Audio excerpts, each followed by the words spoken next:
UTS. Jadi setelah UTS saya dulu masuk 2 kali. Jadi minggu Oh, 8, 9 saya, sisanya Bu Farid seharusnya.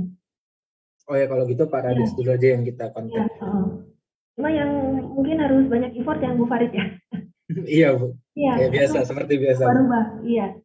Tapi saya Iya Bu. upayakan 1 kali dari LNK ya. Kita undang 1 kali kuliah tamu, jadi menggantikan Bu Farid. Jadi Bu Farid yang harusnya 5 kali itu jadi 4 kali. Mungkin 4 kali atau 3 kali ya. Tergantung LNK-nya bisa 2 kali masuk atau enggak. Ya, Oh itu. iya Bu, Heeh. Nah, lalu ini kalian punya akun Zoom ya? Punya akun Zoom semua ya? Yang unlimited? punya Bu. Punya ya? Nah, untuk Paradik apakah bisa minta tolong juga salah satu jadi kayak host atau membukakan kelas gitu?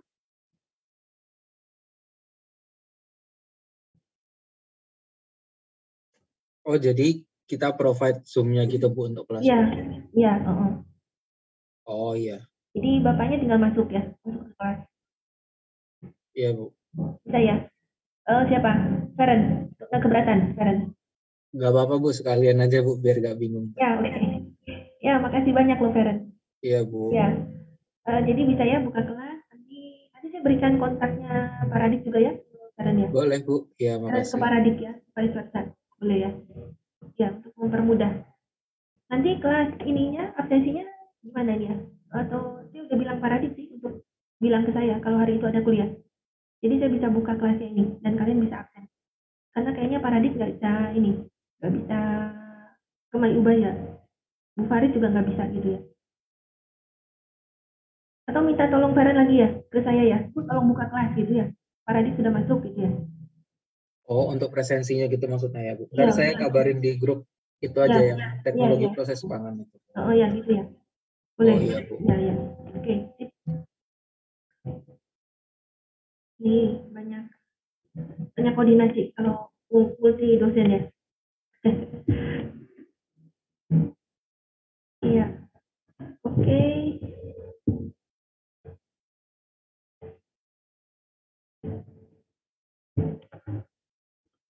Oke, kemudian untuk tugas ya. Saya mau kasih kalian tugas. Saya kirim ke mana ini? Di chat ya mungkin ya.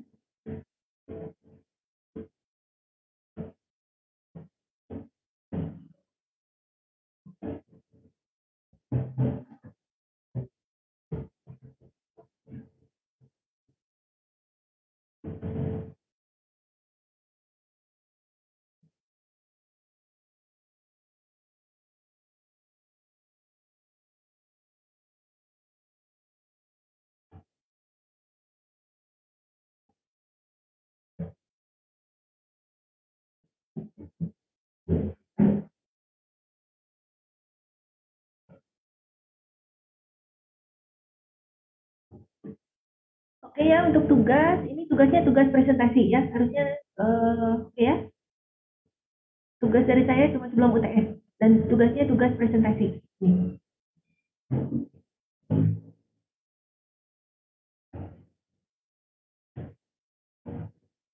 Ini kalian kan 15 ini ya, 15 kelompok ya, 15 orang. 15 orang ini saya mungkin bagi ke 4 kelompok gitu ya. Kelompoknya bebas ya, terserah mau kelompok yang kemarin hidrokoloid atau pilih lagi boleh sih. Kalau mau yang Oke, oke. hidrokoloid kan nyambung ya. Jadi misalnya kalian kemarin bikin apa itu produk pangannya. Nah itu ceritanya kalian sudah apa? Sudah serius ya kalian mau produksi secara industri atau mau dipasarkan. Nah itu kalian bisa. Jadi fokus di produk kalian, terus kalian ini kalian fokus di ininya, di sertifikasinya ya. Atau kalian cari ini ya perusahaan sejenis ya. Perusahaan sejenis itu kira-kira mereka gimana ininya. Produk utamanya, SNI-nya ya, sertifikasi mutunya seperti apa. Sehingga kalian bisa belajar untuk produk sejenis Anda itu penjaminan mutunya seperti apa ya. Ya, silakan mencari satu produk ya. Produknya terserah ya. Kalau bisa yang ini ya khusus pangan fungsional. Jadi produk pangan nggak cuma pangan yang hasil proses, tapi pangannya punya nilai tambah ya, punya ini, punya kandungan vitamin, mineral, serat, ya, antioksidan dan sebagainya. Karena ini cukup diperlukan ya, terutama di masa pandemi ini. ya. Jadi perusahaan yang inovatif yang menambahkan nilai nilai fungsional, pangan fungsional. Ya. Pangan fungsional ini dipercaya ini bisa membantu menjaga kesehatan ya. Jadi punya dampak kesehatan ya, bagus untuk kesehatan. Ini belum bisa jadi jamu tersandar atau jadi apa? Herbal ya. Karena itu harus melewati uji klinis. Biasanya kalau pangan fungsional ini syaratnya cuma diajukan ke BPOM gitu ya, terus kita menyatakan itu banyak vitamin, mineral dan sebagainya, itu sudah diterima ya.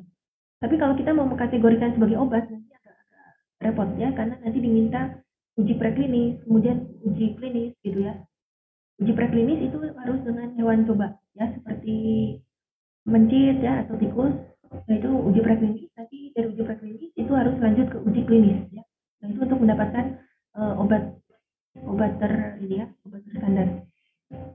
Tapi kalau fungsional ini cuma dipercaya bisa bagus untuk kesehatan ya. Silakan ya, ini ada industri pangan yang mungkin dia cuma ber-BPOM saja, atau dia sudah ber-ISO, atau udah punya sertifikasi halal ya, atau HACCP ya. Kemudian produk utamanya apa ya, SNI-nya apa ya. Ini bisa dicari di BSN ya, Badan Standarisasi Nasional, BSN GOID ya. Mudah-mudahan bisa dapat ini ya, dapat gratis. Kalau nggak gratis memang kadang kita harus bayar untuk SNI-nya ya. Kadang dapatnya di Scribed, di laman Scribed itu ya, punya orang-orang itu ya. Ya, kemudian udah cari produk, kalian ini ya, paparkan proses penjaminan mutu. Pengendalian mutunya seperti apa ya, terutama terkait mutu gizinya, karena kita fokus di sini ya, yang gizinya, antioksidan, serat dan sebagainya. Kira-kira mereka tuh gimana gitu ya, menjaminkan mutu gizinya? Apakah sampling, jadi produksi berapa kali batch, terus samplingnya gimana ya, teknik ujinya seperti apa ya.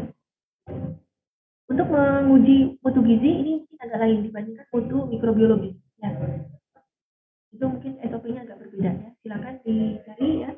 Kalau memang nggak dapat, silakan nanti dibandingkan dengan kajian ini teoritis ya. Jadi mengkaji dari literatur. Kalau memang di lapangan nggak tersedia, jadi kalian mendapatkan ilmu dari ini ya, literatur. Terserah ya, mau textbook, jurnal atau apa ya. Ini. Cantumkan di sumber pusaka ya. TOEFL, PPT-nya lambat-lambatnya 1 UTS ya. Boleh presentasi dulu, nanti TOEFL-nya pas UTS ya. Oke ya, simpel ya, cuma ada satu kelompok, per kelompok 4 orang, atau berapa, ada yang 3 orang ya. Nanti pemaparannya di minggu ke berapa, kelima ya. Minggu kelima, harapannya 15 menit ya, 15 menit per kelompok. Maksimal ya, dengan tanya jawab.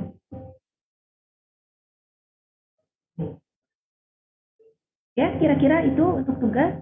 Apakah ada pertanyaan? Ini untuk kelompoknya bikin baru ya, Bu ya? Apanya? Ini untuk kelompoknya jadi 4 kelompok kan? Iya, 4 kelompok. Ini pakai kelompoknya kemarin atau bikin baru, Bu? Boleh, mau bikin kelompok baru boleh, mau pakai kelompok yang hidrokoloid boleh. Hidrokoloid kemarin berapa? 4 kelompok ya? Tapi rasanya ada yang angkatan atas itu ya? Iya, Bu. Ada angkatan atas yang kemarin. Iya, Atau mungkin bikin baru aja, Bu? bikin baru aja. Oke. Mana? Bisa? Iya boleh Bu, nggak apa-apa Bu, bikin ya, baru. Ya, bisa pilih sendiri ya? Bisa Bu, amin. Mau diundi? Bisa, Bu, bisa, Bu. Mau diundi di random lagi? Pakai ILS itu? Bisa, Bu, bisa. Ya, bisa manage ya? Ya, oke. Oke, sip. Ya, ini bisa dipersiapkan. Jadi sekarang minggu kedua ya, masih 3 minggu untuk presentasi minggu kelima. Oke, sekarang kita masuk ke materinya, Mas.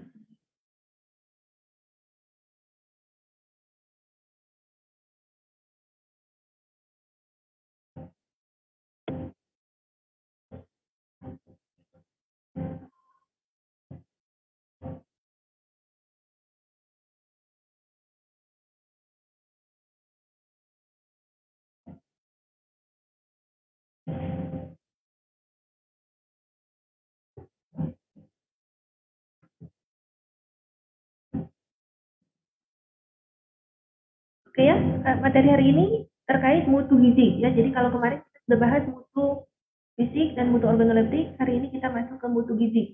Kira-kira apa ya mutu gizi itu ya? Kandungan gizi yang ada di dalam makanan pastinya.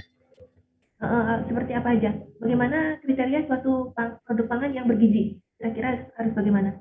Ya, mengandung vitamin, mineral, terus karbohidrat, protein pada angka yang cukup gitu. 4 sehat 5 sempurna. Ya, iya 4 sehat 5 sempurna. Iya betul, 100. Ya, jadi terkait ininya ya, konstituen, komposisi yang ada di produk pangan. Kalau kalian lihat di produk pangan itu kalau mau sertifikasi itu selalu nanti ada persyaratan. Anda harus mencantumkan itu nilai gizi. Nilai gizi di belakang itu ya, di belakang produk pangannya itu.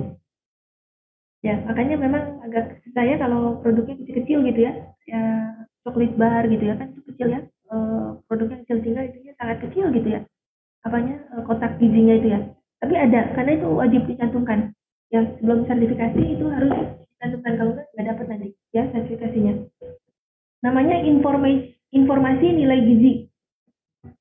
Informasi nilai gizi atau nutrition fact kan ya. Jadi selalu ada di situ takaran saji. Pertakarannya berapa, basisnya berapa, kemudian jumlah sajian per kemasan berapa ya. Nah terus jumlah persajian. Jumlah persajian itu dirinci semua. Kalorinya berapa ya.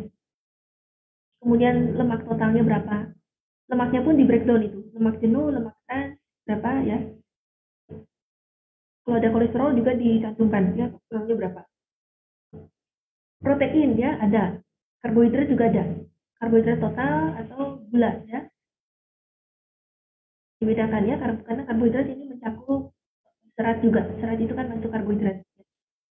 Tapi yang mudah dicerna itu gula atau sugar itu juga ada ya. Oke, kemudian vitamin ini kayaknya nggak banyak ya. Vitamin tergantung di produk tertentu memang dia tulisan vitaminnya banyak gitu. USI itu ya. USI itu vitamin apa itu tuh masuk. Ya, tapi yang secara umum ini yang harus itu nih ya, lemak, karbohidrat, protein. Kemudian ada sodium biasanya ya. Sodium atau natrium. Nah, ininya berapa ya kadar garamnya. Ini menunjukkan mineral juga ya, sodium, kemudian kalsium ya ada di situ.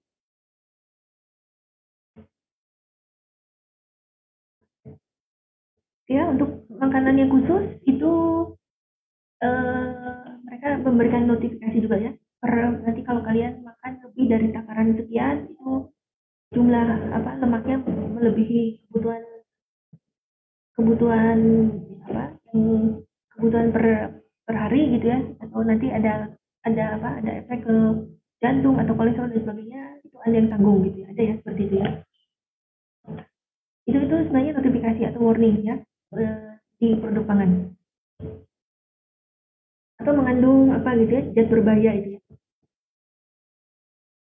Kayak di Starbucks, kalau nggak salah Starbucks itu kayak dituntut ya kapan hari ya. Dituntut karena dia nggak mencantumkan ada kandungan kayak amida itu ya. Jadi kalau kopi di roasting, dipanggang pada suhu tinggi, itu dia bisa menghasilkan senyawa seperti amida dan itu karsinogenik. Nah itu harusnya di state juga, di state di labelnya itu, di kemasannya. Nah itu katanya nggak di state sehingga dituntut ya, nggak boleh. Ya, jadi kayak rokok ya, di rokok juga kan ada warning gitu, warning kan. Ini kalau Anda merokok bisa mengakibatkan apa-apa gitu ya. Ya sama itu untuk aspek keamanan pangannya. Ya. Oke, untuk yang mutu gizi ini ya ada di AKG-nya ini ya. Angka kebutuhan gizi ya. Di nilai gizi itu harus ya. Oke ya, kita rinci satu persatu ya. Kandungan makanan yang paling penting adalah air. Ya, seperti kalian tahu semua produk pangan atau buah, sayur ya, itu semua adalah produk alam ya, alami, di mana produk alam itu biasanya mengandung air ya, air dalam jumlah yang sangat banyak. Ya. Nah ini air sangat penting ya, nanti juga mempengaruhi tekstur ya, tekstur kemudian penampakan dari produk pangan. Ini mempengaruhi sifat fisik atau organoleptik juga. Ini mempengaruhi kesegaran ya, kalau di buah sayur ya ini mempengaruhi kesegaran. Juga nanti ini pengaruhnya kalau keamanan pangan kan dia kaitannya ke parameter AW, ketersediaan air. Jadi kalau ketersediaan airnya banyak itu nanti potensi ditumbuhi oleh mikrobanya tinggi ya. Terutama bakteri ya. Bakteri itu kalau AW-nya tinggi sekali, hampir 95 ke atas itu bisa mikroba tumbuh ya. Jadi nanti untuk tolak ukur untuk pengendalian mikroba juga ya. Ya, jadi makanan tersusun atas 3 kandungan utama, karbohidrat, protein, lemak, serta turunan dari senyawa-senyawa tersebut. Ini cukup kompleks ya. Anda sudah belajar di kimia organik, terus juga di mikropangan ya kemarin sedikit ya. Sekali pertemuan terkait ini senyawa biokimia. Jadi ini senyawa yang menyusun sel ya, kalau ingat ya di mikropangan. Jadi sel itu ada membran sel, lalu ada dinding sel ya, itu semua terdiri dari ini senyawa-senyawa biopolimer. Membran sel ya, dia disusun atas lemak ya, sehingga semua membran sel itu lemak. Jadi kalau Anda mengurangi asupan dari lemak itu nanti membran sel Anda nggak bagus ya. Otak ya, otak itu juga lemak, sebenarnya lemak. Vitamin D ya, vitamin D itu juga lemak. Jadi kalau Anda kurang lemaknya nanti nggak bisa bikin vitamin D ya, yang tubuh kurang. Protein ya, ini banyak kan di struktur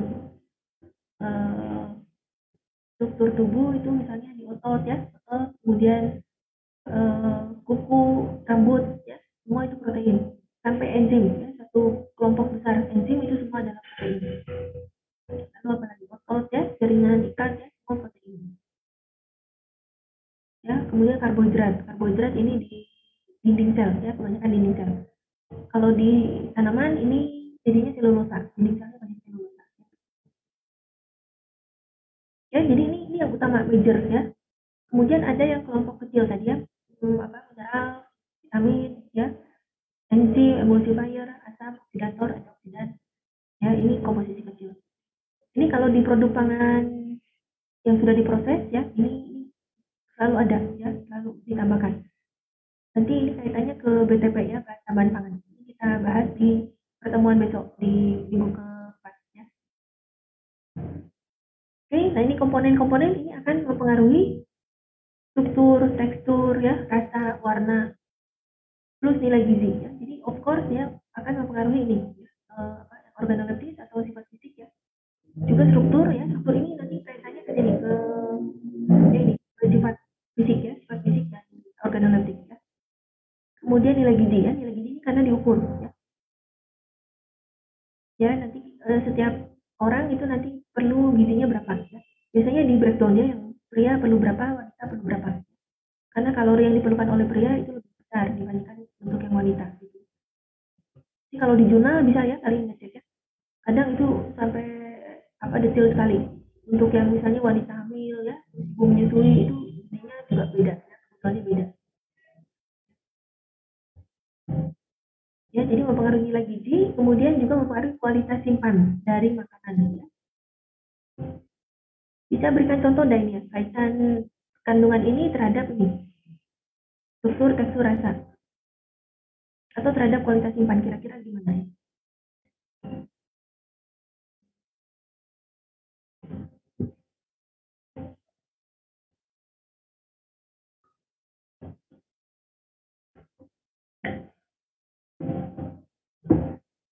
Ada yang mau berikan contoh?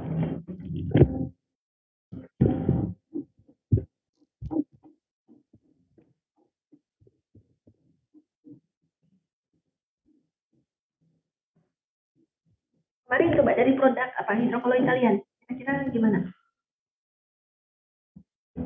Yang bikin bikin es krim?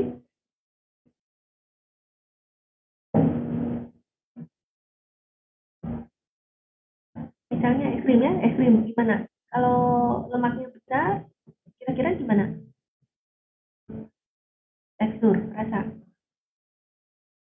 Mungkin rasanya pasti creamy ya. Kalau kandungan minyak oilnya di dalam itu ya, di dalam matriks itu air ya. Airnya tapi nanti jadi solid karena di freezer ya. Minyaknya itu menghasilkan rasa creamy ya. Gitu. Tekstur ini misalnya roti ya, roti ini kasih lemak juga kan ya. kasih lemak, kadang dikasih shortening gitu ya, shortening yang putih itu ya, itu campurkan ke adonan, itu teksturnya nanti jadi lembut ya. Makanya apa, roti di Indonesia ini sangat lembut ya, itu karena lemaknya tinggi ya. Tapi kualitasnya bagaimana ya? Ini kalau banyak lemak itu kan kemarin kita sedikit singgung ya, kalau lemak itu mudah teroksidasi ya. Itu. Jadi lemaknya nanti apalagi dia ada di luar atau ada di fase luar, dia bisa terkena udara ya, terutama oksigen, nanti oksigen bisa mengoksidasi ya, jadi tengik ya, bisa tengik gitu. Kalau vitamin dan sebagainya itu nanti bisa rusak ya. Bisa rusak, antioksidan bisa rusak sehingga nanti bisa masa simpannya bisa lebih singkat ya.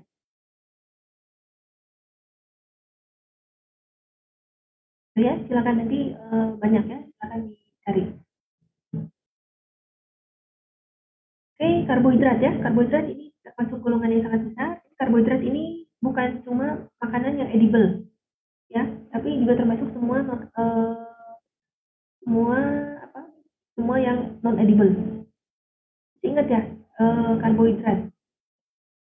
Karbohidrat ini kelas yang besar ya. Jadi, penggolongannya mungkin udah dapat jadi organik ya. Karbohidrat apa ya? Ini mungkin nama lainnya polisakarida ya, karena biopolimer ya. Polisakarida. Ada juga yang menggolongkan polisakarida di bawahnya ini. Ada penggolongannya. Nah ini contohnya besar itu pati ya. Pati ini kalian sudah dapat di Jokowi. Pati, terus ada selulosa ya. Nah ini sama-sama golongan biopolimer yang besar. Ini monomernya glukos ya, glukos, tapi ini pakai ikatan alfa ya, disambungkan pakai ikatan alfa 1,4. Ini sangat identik sama selulos ya, selulos juga ikat glukos, tapi dia diikat oleh beta ya, kita 1,4 ini, glikosidik, ikatan glikosidik. Ini cuma beda konformasi, yang satu alfa, satu beta, akhirnya yang ini sifatnya sangat berbeda ya, very different. Ini edible ya, yang ini edible, terus yang ini non edible ya. Tapi memang fungsinya lain ya. Selulose nanti ini kan untuk serat, untuk membuat tekstil, tali, temali ya, terus apa lagi, kertas ya dan sebagainya. Sangat kuat ya. Ya, sangat kuat. Yang pasti ini edible ya. Tapi nanti ini banyak dimodifikasi juga untuk nanti memodifikasi tekstur ya, tekstur dan sebagainya. Ya, jadi kelas karbohidrat ini besar ya. Nih ya, gula, dextrin ini oligosakarida. Jadi kalau gula ini monomer ya, glukosa, dextrin ini yang oligosakarida, terus ada pati, selulosa, hemiselulosa, pektin, gam, ya ini semua karbohidrat ya. Hidrokoloid kebanyakan juga karbohidrat. Mereka tersusun atas monomer-monomer dan mudah larut di air. Mudah larut kemudian jadi pengental atau jadi membuat gel ya, tapi larut. Nih contohnya pektin ya. Nih. Pektin ini sebenarnya dia matriks dari ini selulose. Jadi selulose itu kan seratnya ya, seratnya yang sangat kuat itu ya. Tapi kenapa sangat kuat? Karena kalau kalian lihat struktur di alam ya, selulose itu terembed dalam lignin sama dalam pektin ya. Pektin ini sifatnya amorfus, jadi strukturnya amorfus, yang lignin juga amorfus, yang ini agak kristalin. Jadi kristalin terembed dalam amorfus matrix ya. Jadi sangat kuat ya, kuat sekali ya. Nah ini kalau kalian belajar struktur di alam, kalian bisa menarik ini ya, menarik ide dari apa yang ada di alam ya, kemudian bisa membuat satu produk sintetik ya di luar ya. Banyak yang menggunakan itu untuk menghasilkan senyawa-senyawa bio-inspired ya, atau material bio-inspired material gitu. Ini nggak mungkin, meskipun selulosa sangat kuat ya, ini nggak mungkin bisa sekuat kalau selulosanya diembedkan ke sini ke matriks ya. Nah ini ilmu dari alam. Makanya kalau kalian belajar alam ini penting ya, banyak sekali rahasia-rahasia yang bisa kalian dapatkan ya dari alam. Dan biasanya kalau di alam ini komposit, ya, selalu komposit, dia nggak pernah berdiri sendiri ya. Kayak karbohidrat ini nanti ada barang-barang selalu barang-barang sama protein ya, sama lemak gitu ya. Bahkan tulang ya, tulang itu kan inorganik ya. Tulang, gigi itu ya, itu salah satu contoh di bagian tubuh kita yang kandungan inorganiknya tinggi ya. Mungkin kalau di sekolah dulu dibilangnya ya, itu pokoknya mengandung mineral to gitu ya, kalsium ya. Nah itu coba kalian lihat ya, tulang, struktur gigi itu nggak mungkin cuma kalsium saja ya, tapi dia terembed dalam protein di situ ya, di selang-seling gitu ya. Nah itu ada hikmahnya ya, kenapa diselang-seling oleh protein itu memang untuk kekuatan ya, kekuatan tulang dan untuk kekuatan gigi. Jadi itu kebanyakan komposit. Jadi kalau belajar dari struktur dalam ya bentuknya kompositnya satu bersinergi dengan yang lainnya yang berbeda untuk dapat properti yang optimum ya. Oke, rumus empiriknya ya CH2O. Lalu gula sederhana memiliki 6T, 12H, 6O ya, ini monomernya. Glukos ya, C6H12O6. Contohnya ini glukos, manus, ya, galaktos. Kemudian yang tersusun antara 2 unit gula, ini disakarida ya. Contohnya maltos ya, glukos, kemudian sukros. Ini yang paling terkenal ya, sukros. Ini gula meja, pakai untuk sweetener ya. Kalau kalian bikin kopi apa ya, itu sukros ini, gula meja ya. Ini campuran glukos, sukros ya. Fruktos ini apa? Gula apa? Nama lainnya.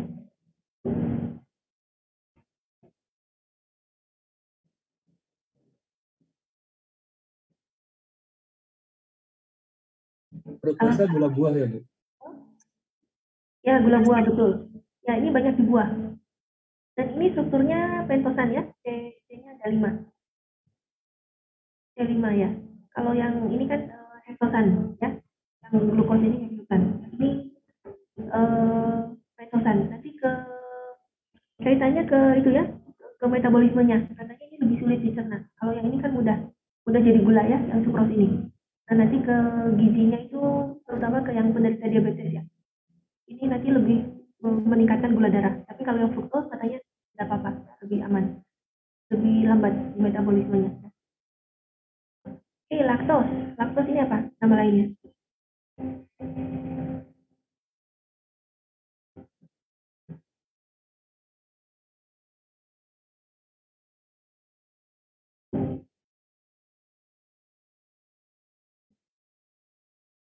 Laktos ini kira-kira apa? Gula apa? Ini banyak yang alergi ya terhadap laktos. Namanya orangnya laktos intoleran gitu ya. Ini karbohidrat yang ada di mana? Atau gula apa? Ya? Susu ya, Bu? Ya, betul. Jadi apa ini nama lainnya? Gula susu ya. Gula susu nama lainnya. Jadi di susu itu memang kurang manis ya, padahal termasuk gula. Ya, ini menarik ya, ini untuk derajat kemanisannya kalian bisa cek ya. Mana yang paling manis? Apakah glukos, sukros, maltos ya? Ini ada ya derajat kemanisan. Ini laktos termasuk salah satu gula yang kurang manis ya. Nah, ini glukosa dalam laktosa. Cuma menariknya ini banyak yang ini intoleran, laktos intoleran. Sehingga orang yang laktos intoleran mereka nggak bisa makan susu atau produk turunan susu. Ya. Jadi akhirnya si susunya diganti ya pakai apa alternatifnya? Pakai soy gitu ya, atau kacang-kacangan yang lainnya dijadikan susu. Seperti susu sebenarnya itu kan multi minyak dalam air ya. Ya, setiap jenis gula punya derajat kemanisan. Juga kelarutannya ya masing-masing beda, kelarutannya beda, kemudahan terfermentasinya juga beda.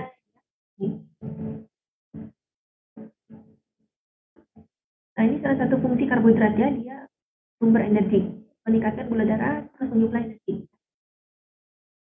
Jadi jangan sampai kalian men-skip karbohidrat ya, banyak yang men-skip karbohidrat ya, dan ini akhirnya jadi lemas ya.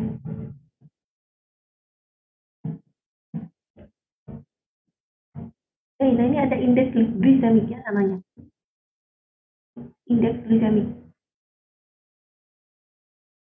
Kira-kira yang bagus itu low atau high? Indeks yang rendah atau yang tinggi?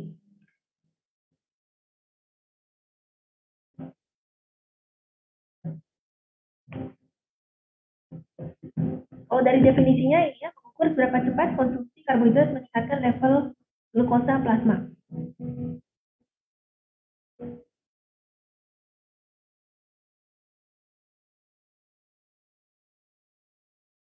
Kalau untuk penderita diabetes yang dikendaki harusnya makanannya yang berindeks glisemik apa, tinggi atau rendah? Rendah Bu harusnya Bu. Yang Ya rendah. rendah. Ya, ya yang rendah itu banyaknya di sini ya, di ini ya, vegetables loh, ini rendah sekali ya, 15 ya. Nih. Tapi nanti kalau udah kayak daging ya, apa itu tinggi ya. Ini karbohidrat ya, ini tinggi ini. Ya, berkarbohidrat, bread ya, apalagi olahan.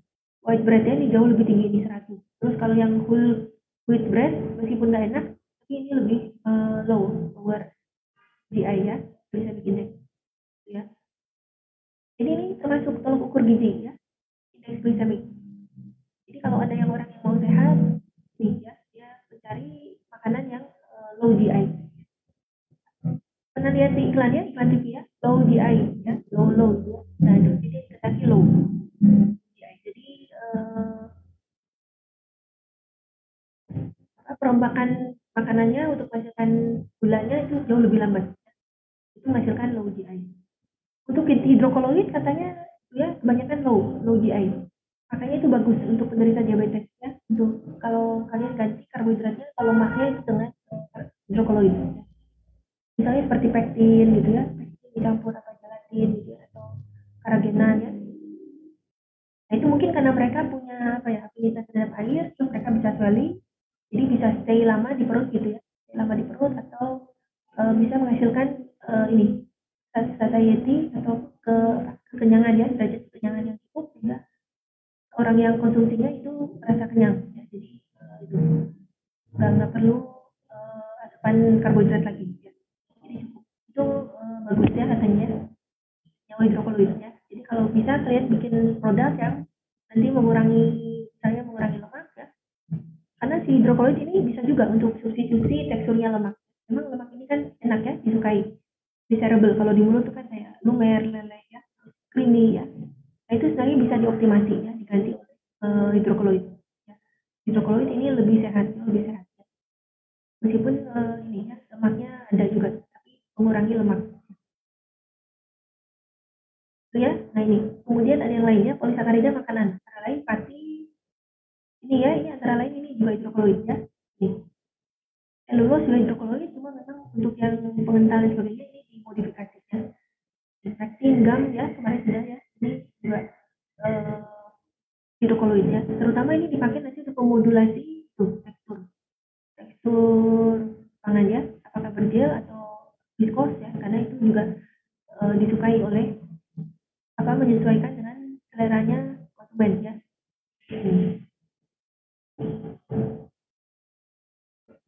Ya, polisakarida ini bisa dipecah menjadi monomer melalui reaksi hidrolisa yang dikatalisis oleh asam atau enzim hidrolitik. Jadi di dalam tubuh kita ini sudah banyak enzim ya yang terlibat. Nanti enzim ini akan menghidrolisa ya, selama proses metabolisme.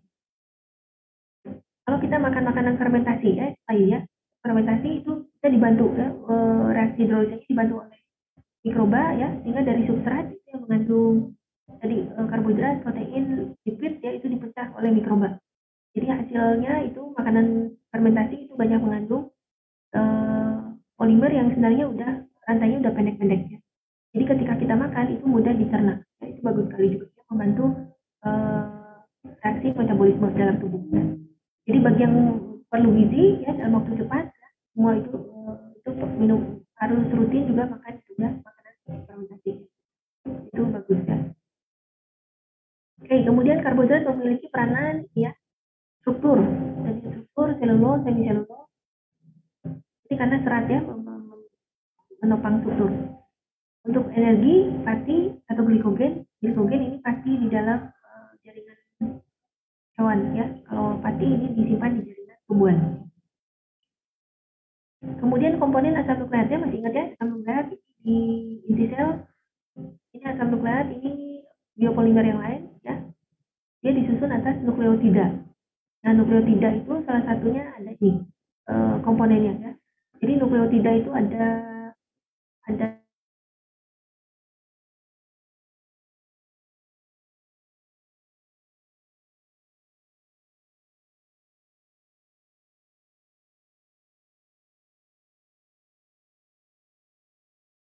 karbohidratnya, jadi penting untuk nukleat ya.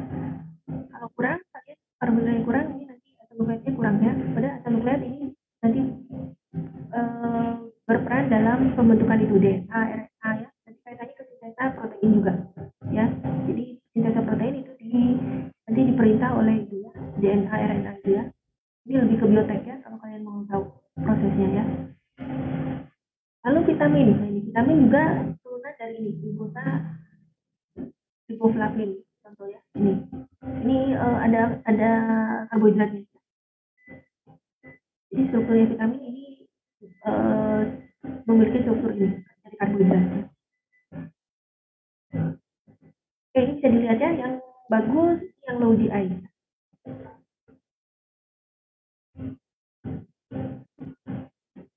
Ya, gula makanan.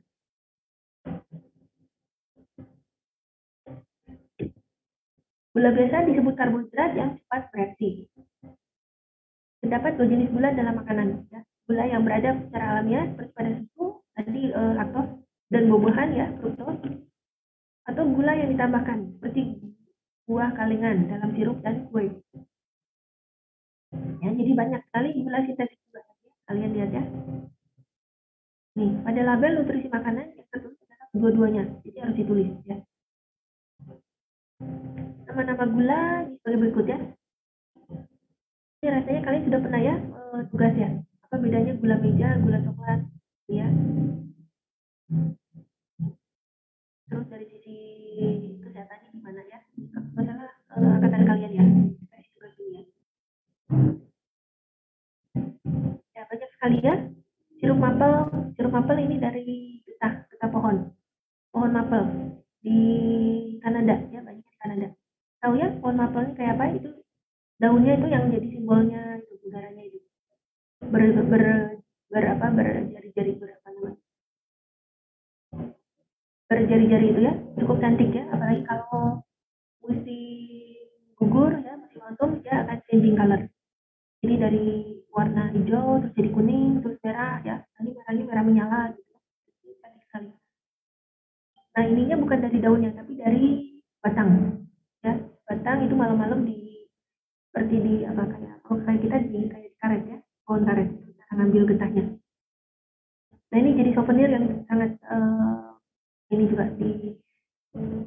di kadang-kadang ya oleh Kanada itu sirup maple sebagai produk unggulan mereka. Oke, sirup fruktosa jagung. Nah, ini dari jagung. Nah, ini dari proses fermentasi apa? Dari hidrolisa ya.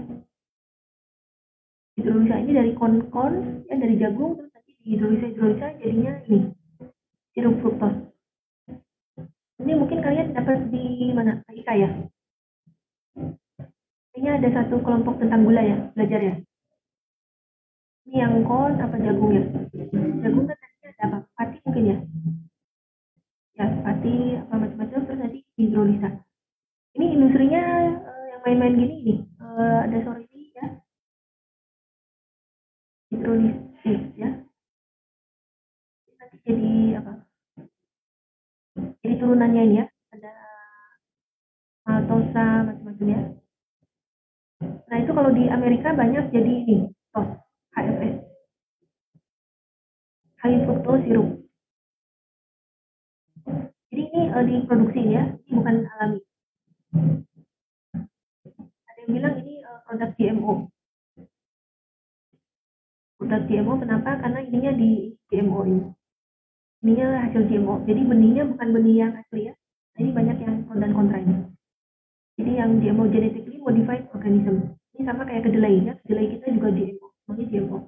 Nah ini lagi ramai juga GMO ini katanya dilabelkan di kemasan itu nggak boleh di loss gitu ya.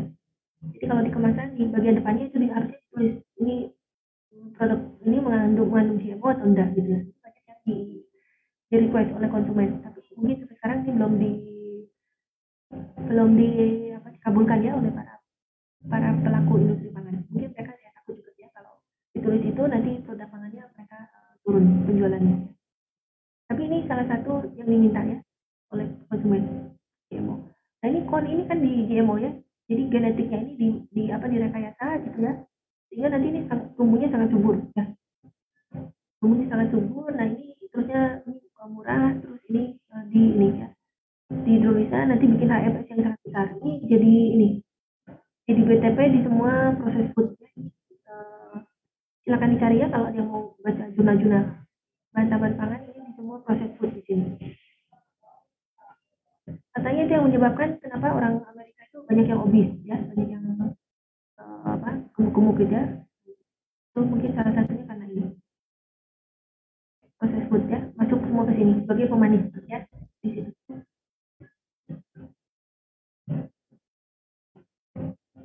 Ini sirup gula tebu. Nah ini cuma dari kita ya, tebu ini Asia Tenggara ya, di ya kita di Filipina ya, sampai ke Filipina, Thailand ya banyak ya. Memang rendemen dari tebu kita ini sangat kecil. Kalau di Thailand dia teknik pertaniannya sudah cukup bagus sehingga dapat gulanya lebih banyak. Kalau di Eropa lebih ini ya, beet ya. Beet ini kayak kayak kentang gitu ya, tapi agak juicy ya, banyak airnya. Nah ini ada gulanya, ini diekstrak jadi gula beet ya. Nah fungsinya ini sebagai penyedia energi.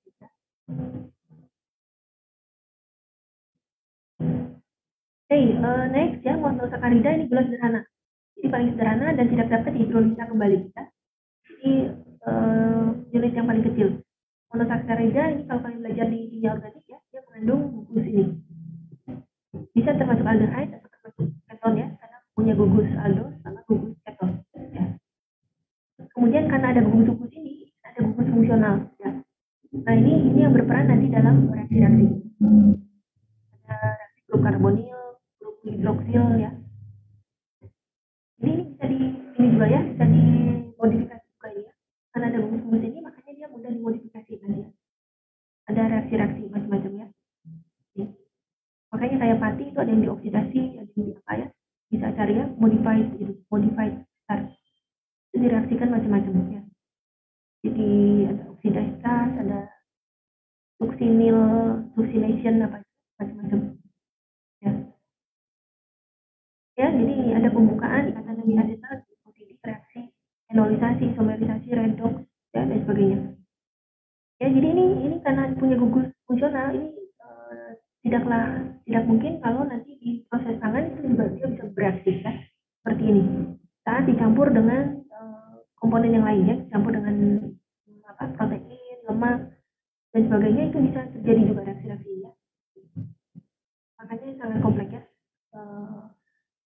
Hasil produk kalian itu sangat kompleks karena interaksi antara konstituen yang ada di bahan pangan juga nanti interaksi dengan kondisi prosesnya, dengan pemanasan, dengan adanya garam atau gula dan sebagainya, itu nanti mempengaruhi reaksi-reaksi ini ya.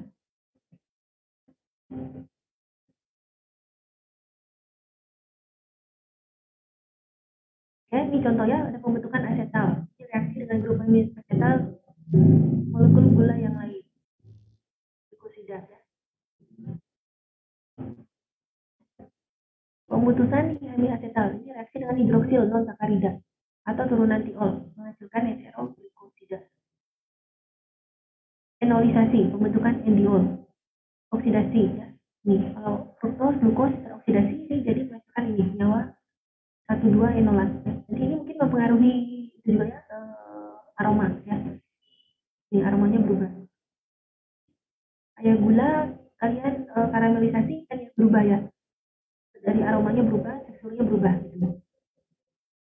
Ya, kemudian ini reduksi aldol, ketos, ini bisa jadi alditol lewat reaksi hidrogenasi katalitik atau elektrolisa. Aldolasi ya, terus reaksi grup hidroksil ya, tadi yang glukos itu kan ada OH-nya itu ya, hidroksil, mereka mengandung hidroksil. Hidroksil ini cukup reaktif ya, OH- ini polar dan juga reaktif, jadi sangat mudah bereaksi ya, mudah bereaksi dan mengalami reaksi ya, karena ini OH ya nanti bisa berikatan dengan OH yang lainnya. Jadi O dengan H itu ikatan hidrogen. Ikatan hidrogen cukup kuat ya. Jadi nanti strukturnya cukup kuat. Ya, ini nanti berperan dalam banyak reaksi ya. Esterifikasi, pembentukan garam juga.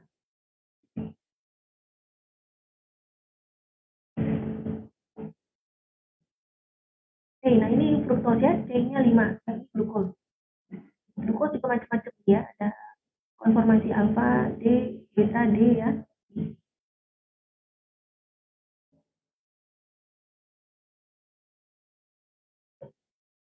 Ini yang disakarida ya, sukros. Sukros ini campuran glukos, fruktos. Laktos ini glukos dan galaktos. Kalau yang glukos maltos ya namanya.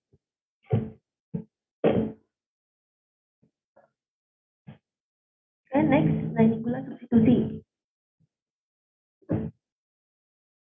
Ini disintesa ya, jadi bukan alami, rata-rata disintesa karena untuk mendapatkan gula dengan sifat yang khusus. Ya. Misalnya ini energi ya, energinya jauh lebih rendah, sehingga nanti bisa menghemat sekresi insulin dari pankreas. Jadi cocok untuk penderita itu diabetes. Nah ini katanya meningkatkan mikroflora usus, ya, non kariogenik. Kira-kira apa ya non kariogenik?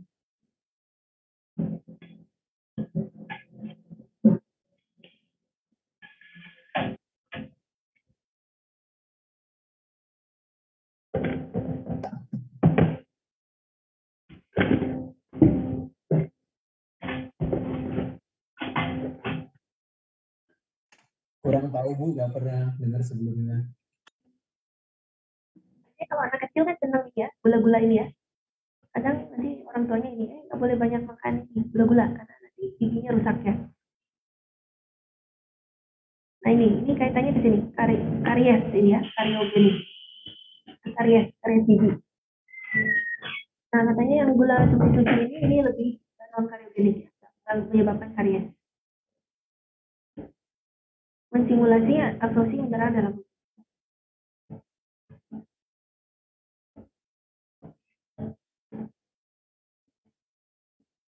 ya, kemudian yang ini bahan penyusunnya katanya alami ya, meskipun disintesa tapi material penyusunnya adalah kumpulan alami kecuali yang alkohol sakarida. Nah ini bisa dilihat ya, sugar substitute with beneficial health effect. Oligosakarida ya, ini gula yang polimernya sederhana ya, oligo. Macam-macam ya.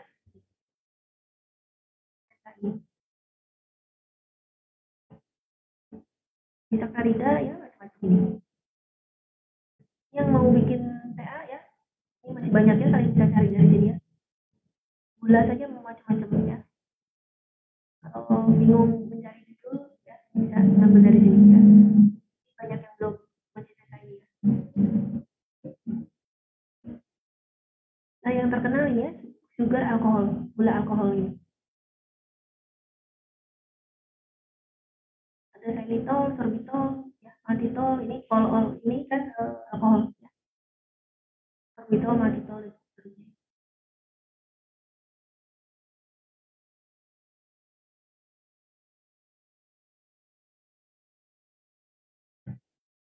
Pernah baca ya di mana produk apa?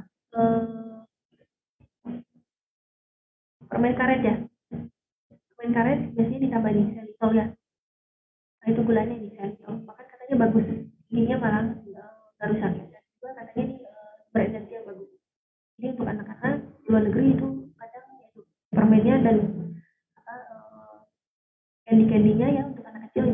ini. Untuk yang diabetes itu apa ya? Nah, pada gabung itu mengandung ini. Nah, ini banyak di Kargil ya, Kargil, Florida ya, mereka bikin gini.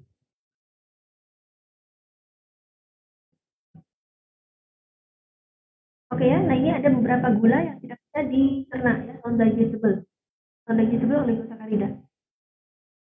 Sehingga nanti nggak meningkatkan gula darah. Ya. Dan gula alkohol di metabolisme lewat bakteri. Gula-gula ini lolos dari pencernaan dan absorpsi di kecil dan langsung mencapai usus besar ya. Jadi langsung bypass ya, nggak masuk ke usus kecil, masuk ke usus besar, nanti di usus besarnya difermentasi oleh bakteri usus gitu. Ya. Kemudian nanti tetap metabolisme menghasilkan ini short chain fatty acid. Ya, jadi di usus ini kan terjadi fermentasi memang ya. Dalam usus menghasilkan ini short chain fatty acid. Lalu nanti di metabolisme oleh usus menghasilkan energi.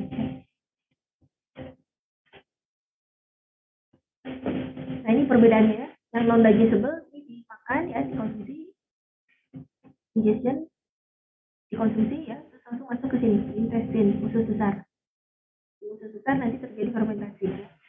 Menghasilkan HCFA ini. Tetap menghasilkan energi ya, tapi kalau ini bisa lewat usus kecil, usus halus. Kalau yang ini masuk usus halus kan ya. Ini usus halus masuk ke ini.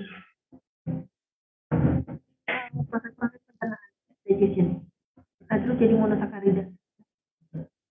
Jadi ini aja ya, lihatannya agak lain. Ini perbedaan metabolisme, jalur metabolisme.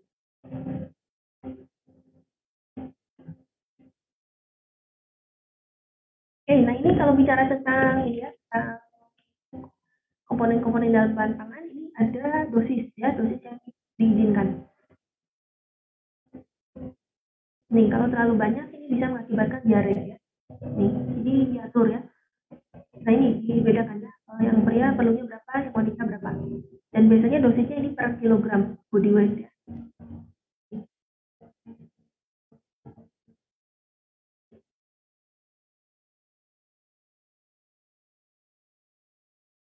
Oke ya, kemudian next beberapa sifat gula. Tadi udah disinggung kalau glucidroxil ini ya, ini cukup reaktif ya. Kemudian ada grup aldehid ya, COH atau CO ini ya, grup keton. Nah, gula yang memiliki grup aldehid atau grup keton bebas disebut gula reduksi. Gula reduksi nanti ini kaitannya ke reaksi reduksi ya, dan derajat kemanisan ini gula ya. Nah, kalau semua monosakarida ini disebut gula reduksi. Mungkin ada yang kerja praktek di pabrik gula, jadi tolong ukur ya, gula reduksinya berapa totalnya ya, ini dihitung. Ada ya, dengan diagram apa, nanti dicek gula reduksinya berapa, nanti di standarnya berapa gitu ya.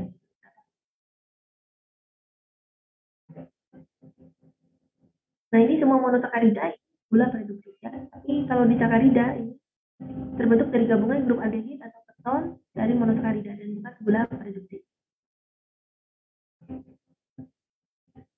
Ya, kemudian gula punya derajat kemanisan yang bervariasi ya. Bisa dicek ya, yang paling manis tepat. Rasanya sukros ya, bisa dicek ya. Yang laktos paling the least ya, nggak manis. Larut dalam air membentuk sirup. Bila diuapkan membentuk kristal. Jadi ini ya, gula-gula yang bisa membentuk kristal. Terjadi reaksi kristalisasi ya. Ini karena dia melewati fase ini, lewat jenuh. Ya. Kalau jenuh nanti jadi kristal. Jadi namanya kristal gula ya. Oke, kemudian menyuplai energi ya untuk nutrisi, kemudian difermentasi ya, biota atau mikroba itu senang sekali gula. Ya. Bahkan virus pun senang gula ya. Jadi katanya kalau kalian mau aman dari COVID ya, jangan terlalu banyak makan gula-gula yang mudah dicerna ya. Makanlah gula yang kompleks gitu. Atau serat yang tadi yang non digestible ya, tapi jangan yang digestible. Ya. Kemudian terkaramelisasi dengan pemanasan ya, jadi karamel. Kemudian dengan protein ya, terjadi reaksi Browning pencoklatannya ini pernah kalian juga tugas ya, tugas Browning reaction. Kenapa ini? Karena gugus karbohidrat nanti ada bereaksi sama gugus protein ini ya, dengan adanya pemanasan ya, Browning. Ini kalau di pembuatan roti bakery ini diharapkan ya desirable, sehingga nanti warnanya jadi coklat kan ya, warna bakerynya. Roti cookies ya itu jadi kecoklatannya sangat sangat menarik nanti.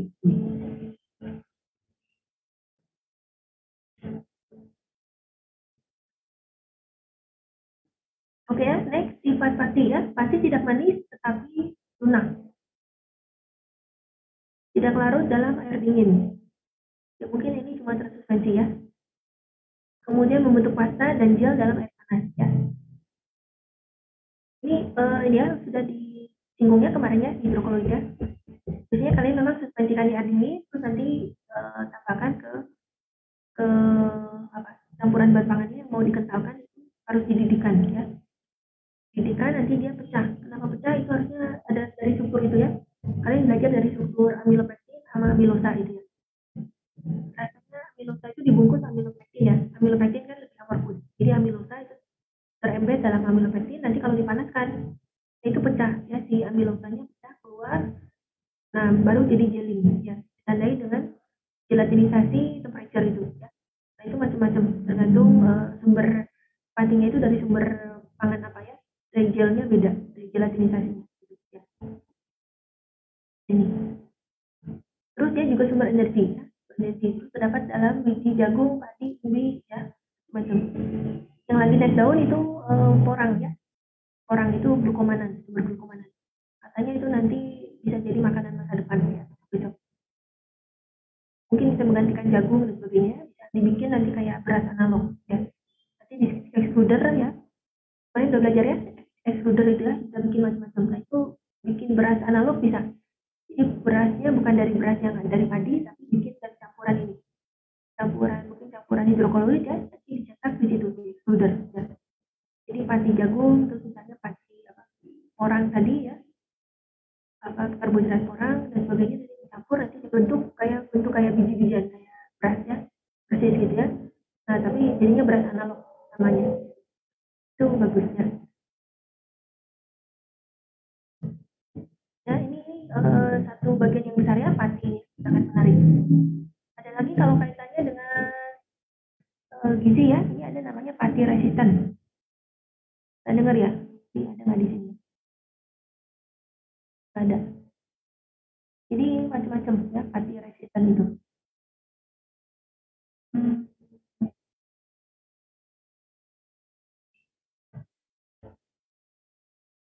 Pati ya, macam-macam saya nggak tahu. Ini ada pati jenis apa? Ada alfa, beta, apa gitu ya? Macam-macam ya, sangat kompleks. Ada lagi namanya ini resisten start.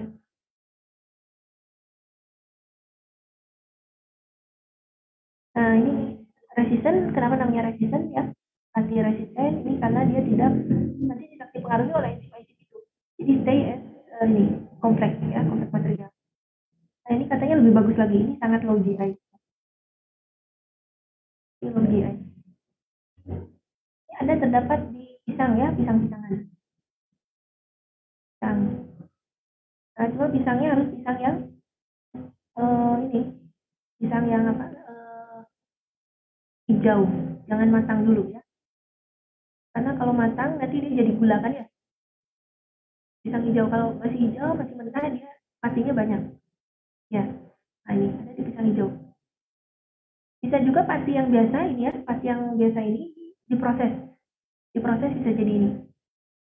Kalau kalian baca di Google ya, katanya gimana membuat nasi supaya tidak meningkatkan gula darah ya. Terus di situ ada trik-triknya ya. Silakan menanak nasi, kemudian setelah menanak nasi atau menanak nasi terus dicampur apa, minyak kelapa ya katanya. Campur minyak kelapa terus nanti dimasukkan ke kulkas gitu ya katanya. Dan nanti selama di kulkas itu bereaksi. Rasanya mungkin jadi resisten. Banyak kesaksian yang memang menyatakan itu gula darahnya turun ya. Tapi yang mungkin nggak enak ya, udah dicampur apa itu didinginkan. Itu mungkin yang ini ya, pati yang alami itu nanti berubah jadi sensar. Jangan sampai kalian buat bubur ya untuk penderita diabetes ya. Kalau dibuat bubur kan ini malah dipanaskan. Ini malah glukosnya naik gini ya. Karena terpecah kan, apalagi bikin buburnya lama gitu ya. Suhunya apa?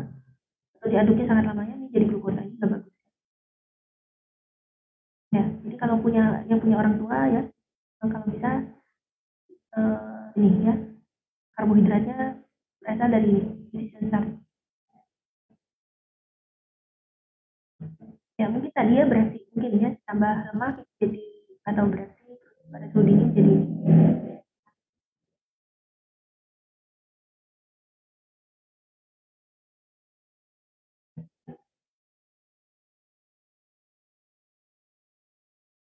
ya. Kemudian next ya, spesies dari pati dipanaskan maka akan mengalami swelling ya. Ini dipanaskan nanti swelling terjelatinisasi sehingga viskositasnya meningkat menjadi pasta. Ini sudah dijelaskan ya apa bedanya gel pasta. Kalau didinginkan jadi gel. Ini di hidrokoloid ya harusnya. Mana ulas.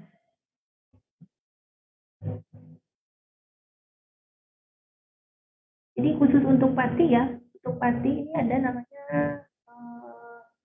untuk lihat kelakuan ini ya, kelakuan apa namanya? Kelakuan reologi ya, karena ini penting.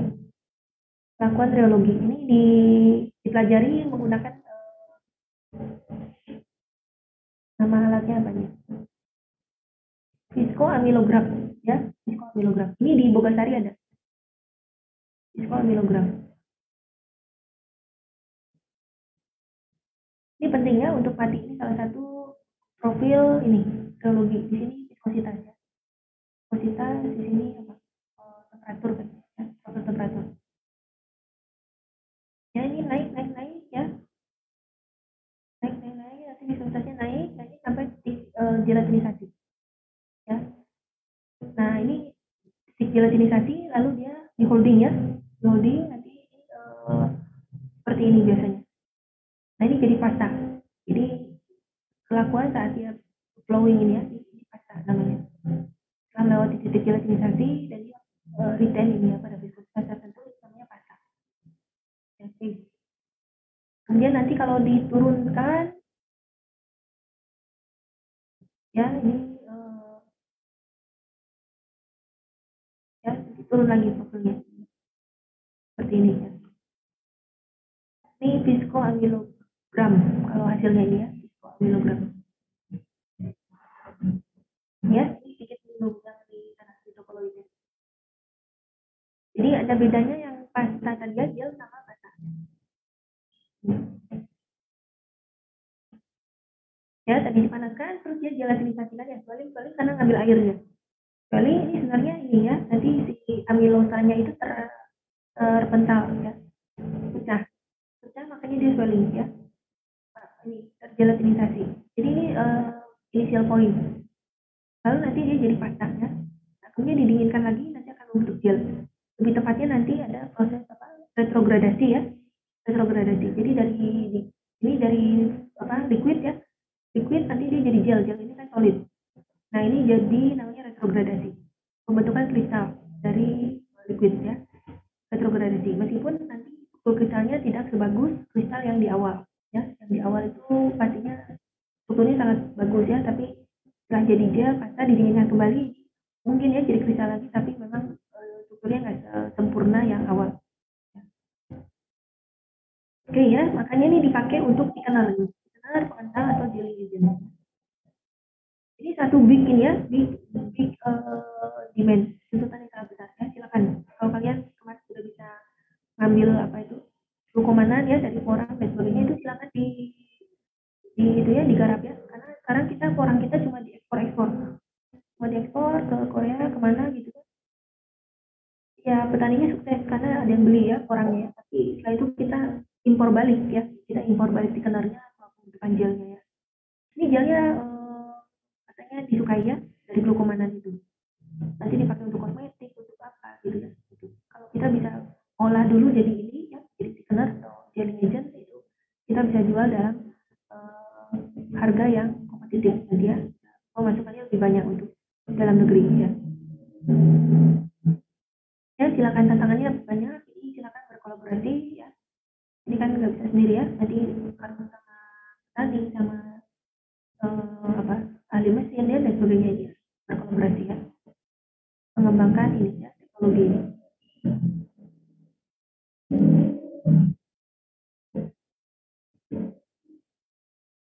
Ya, kemudian dalam waktu yang lama ya bisa terjadi penurunan mutu, food defect ya, gelnya ya, jadi mungkin bisa jadi sineritis ya.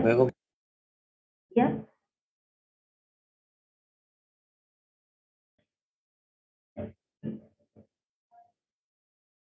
Oh ya, apa? Saya kan mau izin ya, Mel ya, ya ada apa-apa.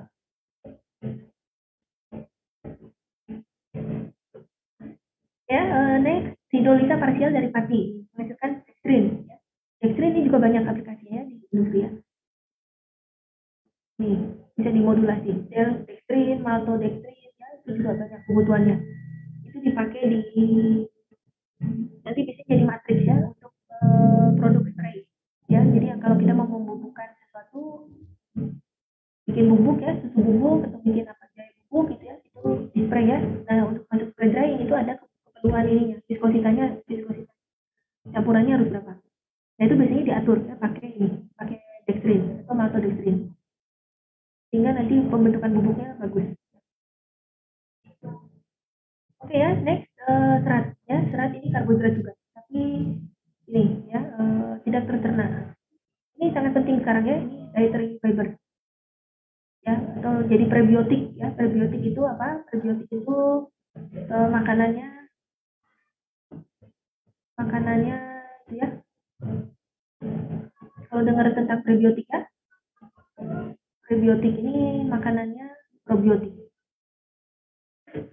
Ya, jadi probiotik ini kan mikroba yang bagus untuk usus, kayak di yogurt ya, yogurt, tempe ya. Ini bagus, membantu biota yang baik yang ada di tubuh. Ini tempe. Nah ini makanannya ini serat-serat ini ya. Semakin banyak Anda konsumsi serat, konsumsi buah-buahan ya, semakin tinggi ini ya. Nah ini disukai oleh ini biota ini. Ya. Nih ada mikroflora. Mikroflora kita ini macam-macam ya, satu-satu. Nah mikroflora ini diverse. Jadi semakin ini ya, semakin kalian tambahkan ini semakin sehat ya. Karena kalau makanan kita nggak sehat, ya ini terjadi ketidakseimbangan ini, ketidakseimbangan mikroflora. Kadang salah satu jenis hilang gitu ya, punah, jadi ininya nggak seimbang berarti ya. Padahal di alam itu dia selalu diverse, selalu gitu ya. Makin diverse makin bagus suatu sistem. Jadi kayak multikultur ya. Nah ini perlu prebiotik.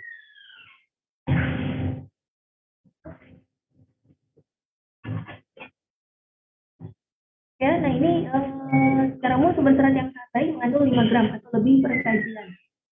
Sedangkan yang baik mengandung 2,5 sampai 4,9 gram per sajian. Ya, ini harus diasup dari buah-buahan, sayuran, yang utuh ya. Jadi nggak ada di produk hewani ya. Jadi silakan kalau kalian mau ganti ya komposisi diet kalian dan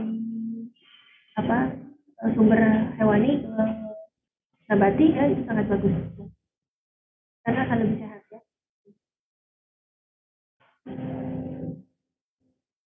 Ya, sifat selulos dan selulos ini karena seratnya resisten terhadap pemecahan. Nah kalau tumbuhan dia sebagai bahan struktural, kemudian dia tidak larut dalam air panas maupun air dingin, tidak bisa dicerna oleh manusia sehingga tidak menghasilkan energi ya, jadi tidak ada energinya. Tapi dia itu membantu nanti pembentukan fekal ya, pembentukan feses ya. Jadi di perut itu kalian kan perlu bulky agent namanya ya. Kalau kalian kurang serat nanti tidak terbentuk itunya ya, fesesnya nggak terbentuk. Tapi kalau seratnya banyak itu nanti bisa terbentuk dan nanti akan membantu gerakan perisaksi untuk keluar ya, untuk BAB-nya mudah lancar ya. Tapi kalau nggak ada serat itu sulit ya, makanya bisa belit ya dan sebagainya ya. Jadi meskipun nggak ada energi dia membantu pembentukan fekal. Bisa dirombak menjadi glukosa ya oleh mikroba tertentu. ya, membentuk serat. Tadi seratnya banyak banget. Oke ya, next pektin dan gam ini perwakilan dari ya hidroklorid ya. Kalau pektin ini monomernya di galacturona terdapat dalam buah dan sayur ya. Contohnya di kulit jeruk ya, banyak pektin, anggur ya, apel ya. Makanya kenapa disebutnya sehat ya. Kalau kalian makan apel satu, katanya akan menjauhkan Anda dari dokter katanya.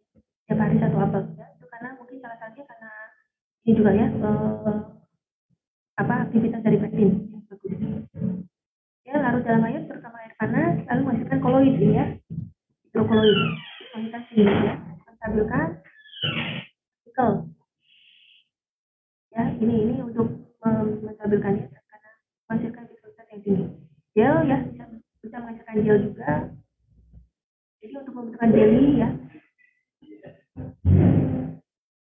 Ya, ini pektin, gam ya, sebagai senar stabilizer. Ya, ini asam pektin ya. Mungkin sudah dibahas ya, banyak macam-macamnya ya. Ada apa namanya? Low metoksil ya, high metoksil apa ya? Ya, pektin itu ya.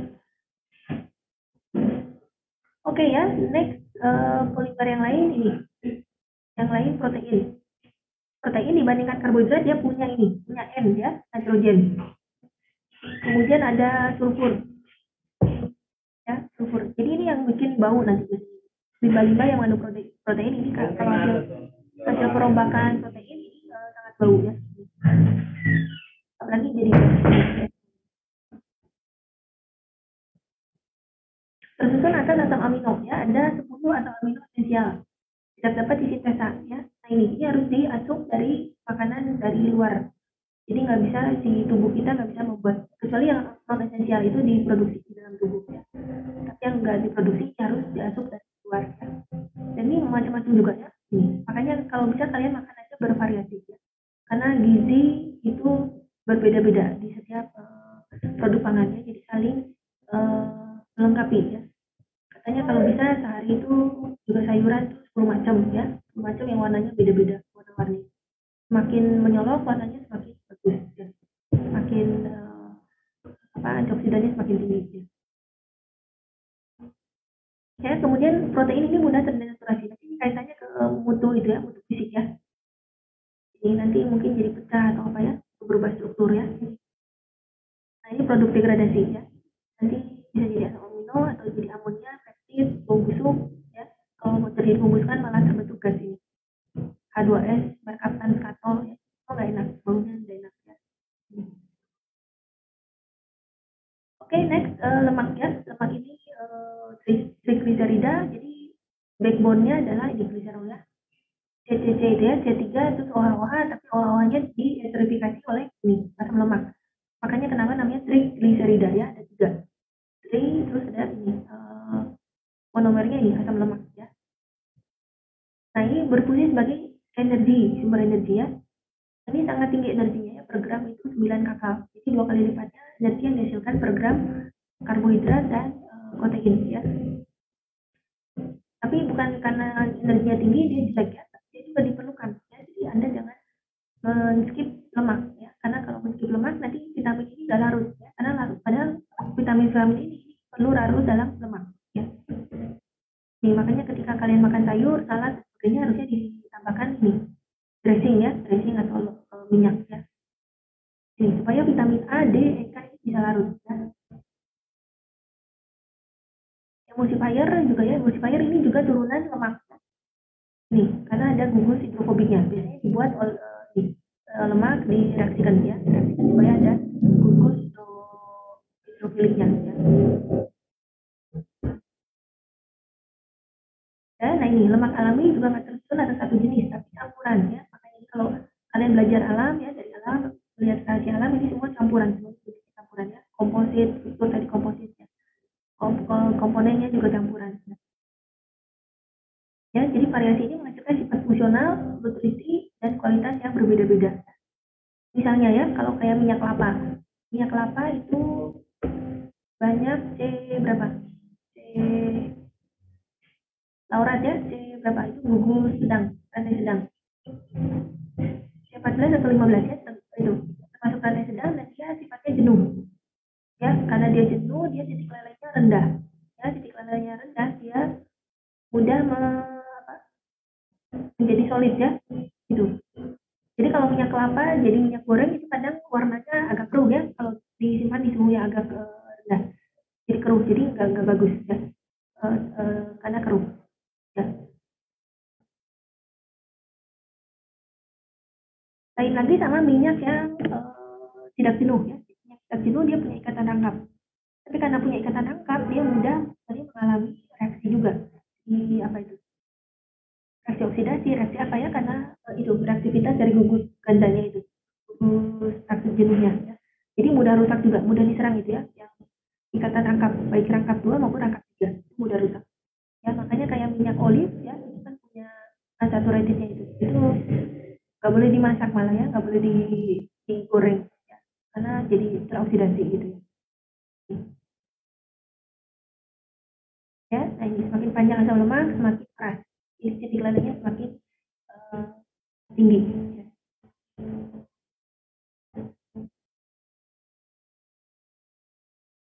Fosfolgliserida ya, fosfolipid contohnya ini lecithin ini ada di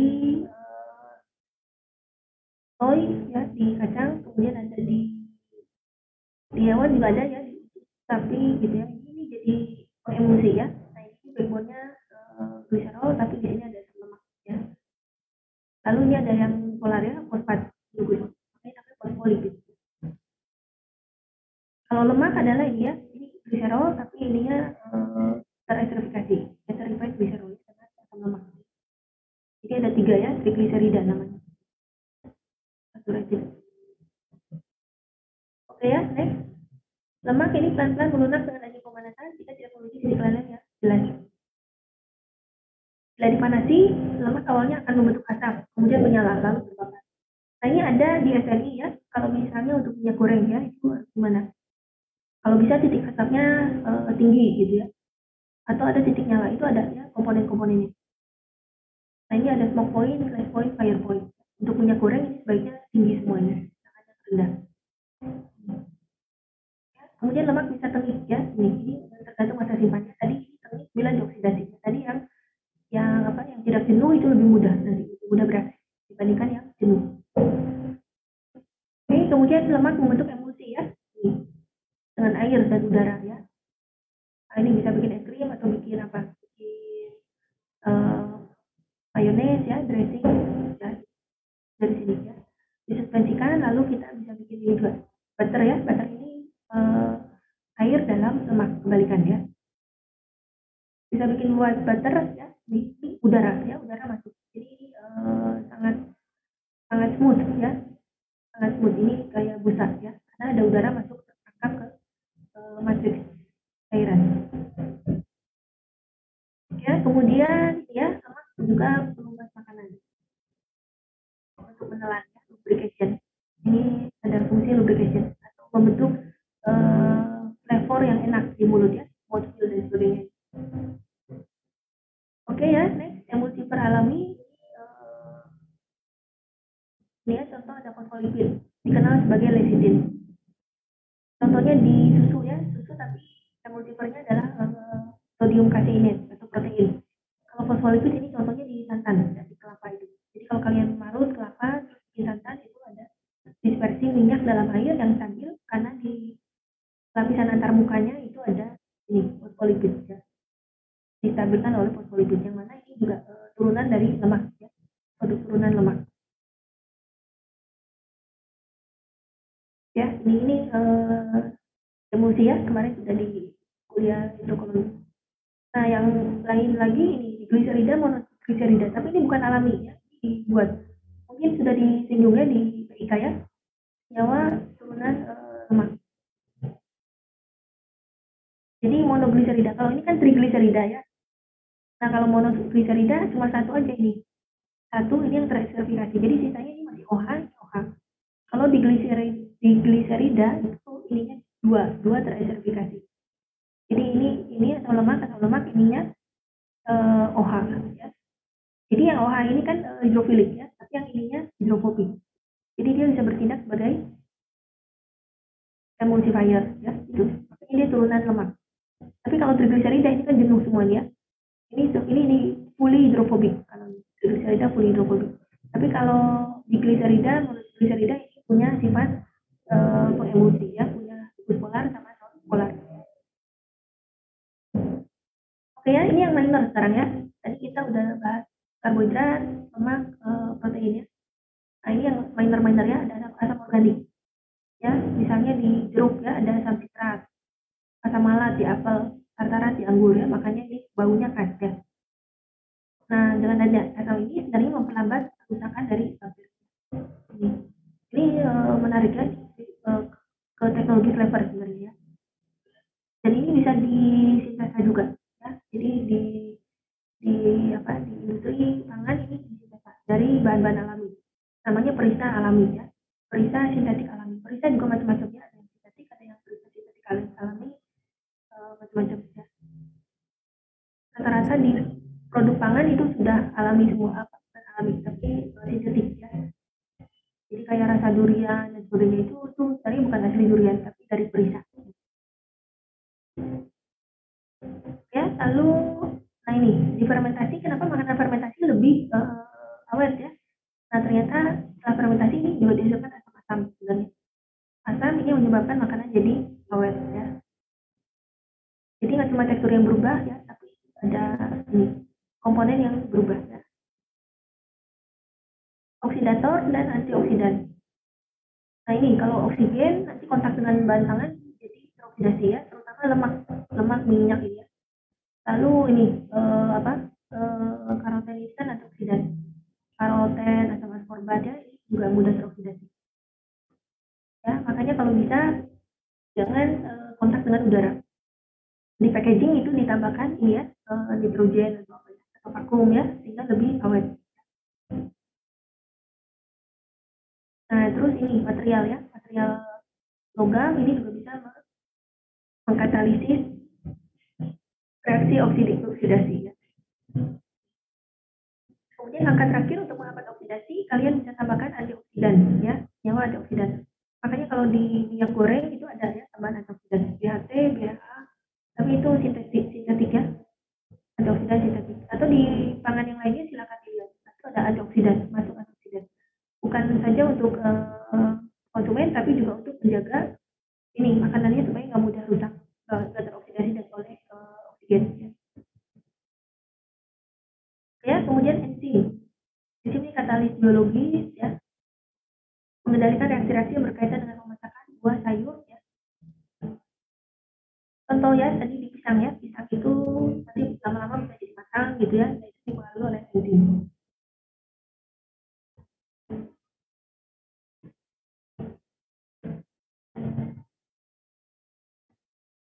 Ya, bisa juga diproduksi oleh mikroba ya, dari mikroba.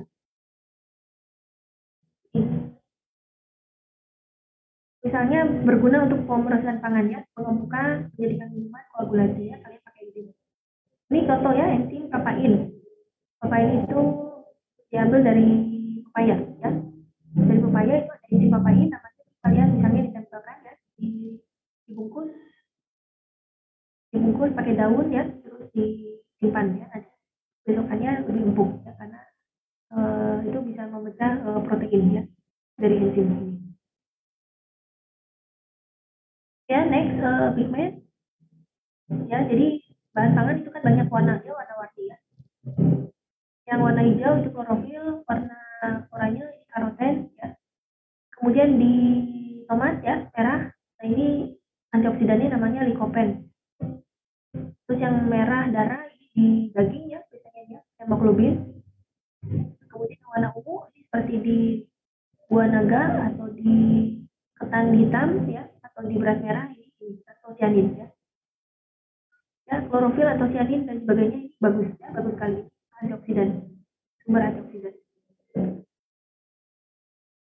Ya, namun sayangnya memang proses kimia, proses fisika ya, ini akan mempengaruhi pigmen ya. Ini dan ada kalanya warna-warna itu jadi pusat ya, padahal konsumen senang warnanya menyala ya, atau cerah gitu ya warnanya ya, sehingga banyak digunakan ini warna sintetik ya. Nanti kita lihat di pertemuan minggu depan ya. harusnya ini ada batasannya warna mana yang baik ya. Ya, flavor ya ini akan mempengaruhi nanti rasa enak ya, meskipun nanti dipengaruhi oleh derajat penerimaan atau selera dari setiap daerah atau kultur. Ya, jadi ini global ya, rasa aroma itu nanti menghasilkan ini flavor. Ya.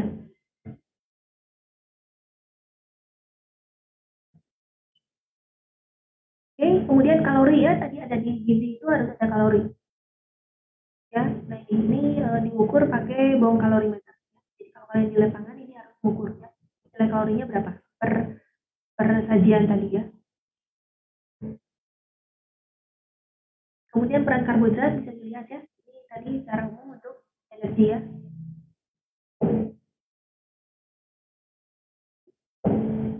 Nih, karbohidrat sebagai sparing efek protein. Jadi kalau karbohidrat dalam tubuh turun, lemak dan protein nanti akan digunakan ya, dibakar sebagai sumber energi.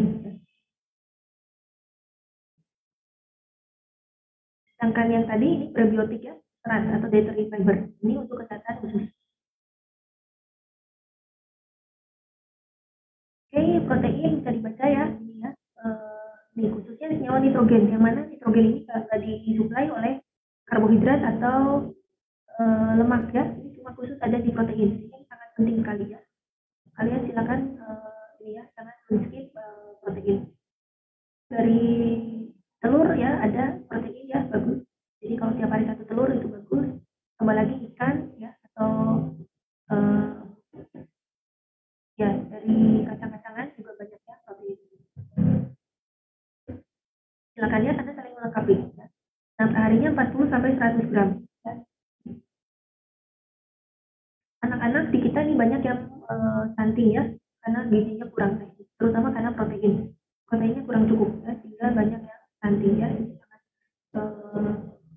mengkhawatirkan sebenarnya ya. Ini ada sebenarnya ada yang mempromosikan ada protein dari kelor ya. Kalau kalian tertarik menanam kelor itu sangat mudah sekali ya, mudah sekali tumbuh ya, dan proteinnya ternyata sangat tinggi protein kelor ya. Itu kalau mau diolah kalian bikin makanan apa ya, itu proteinnya tinggi sekali. Kemudian vitamin C-nya, vitamin A-nya, vitamin macam-macamnya itu juga tinggi sekali di atas rata-rata. Jadi bisa menghasilkan makanan superfood ya. Cuma kita terkendala sama pengolahannya sekarang ya. Banyak tanaman kelor tumbuh tapi tidak terolah. Ya, protein nabati tidak sebaik protein hewani karena kekurangan asam amino ya. Jadi seharusnya saling melengkapi ya. Nggak boleh yang hewani ini di skip juga. Jadi saling melengkapi.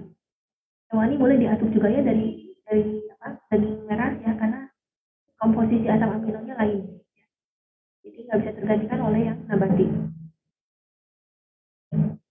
Ya, lemak ini tadi ya untuk sumber energi, kemudian apa lagi? Dietary fat.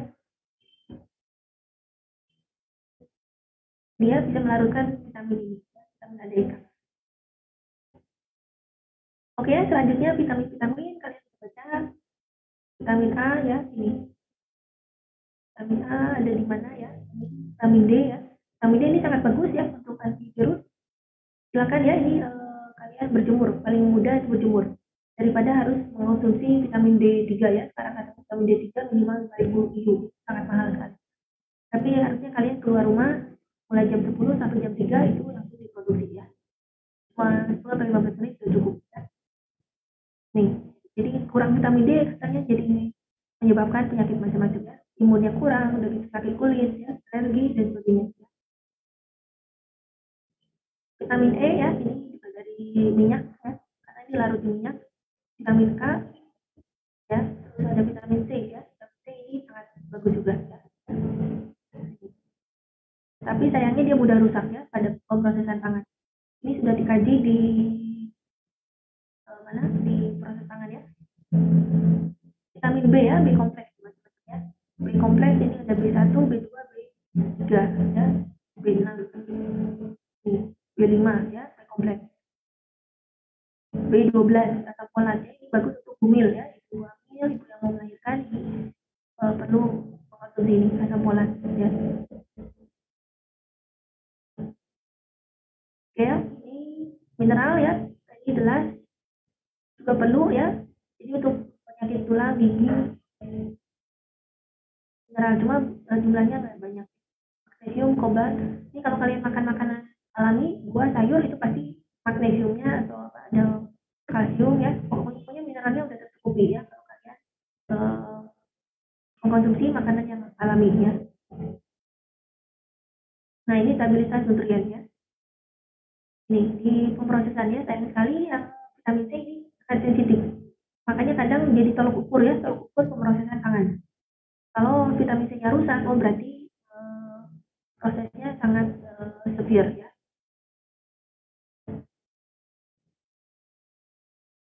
Kalau vitamin C-nya rusak, berarti yang lain juga kemungkinan rusak ya. Jadi ini tolong ukur. Tolong ukur gizi biasanya ya, dari makanan yang hasil proses.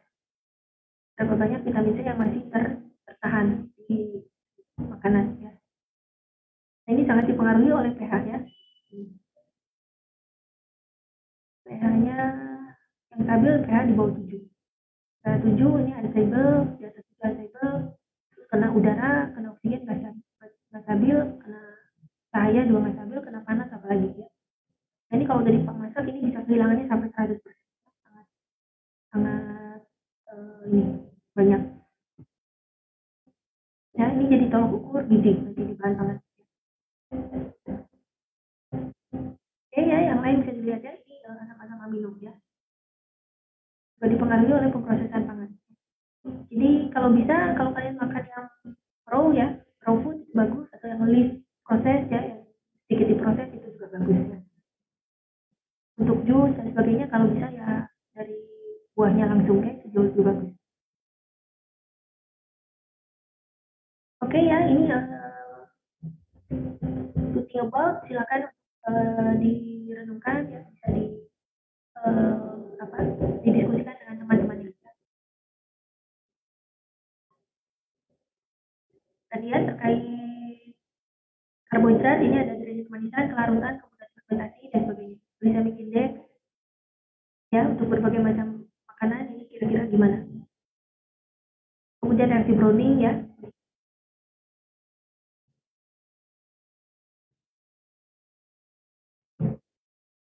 Oke ya, kuliah hari ini sampai sini. Silakan kalau ada yang mau bertanya.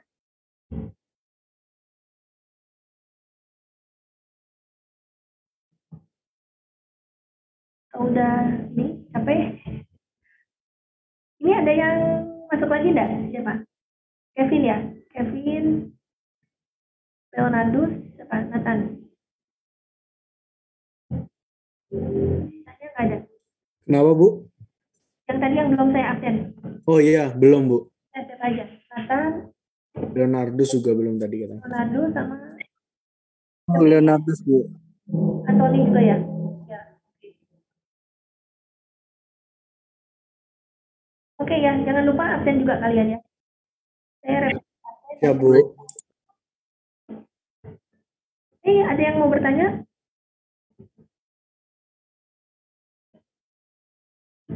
Ada? Ada, kita cukupkan ya sampai sini. Ya, terima kasih. Terima kasih, Bu. Terima kasih, Bu. Ya.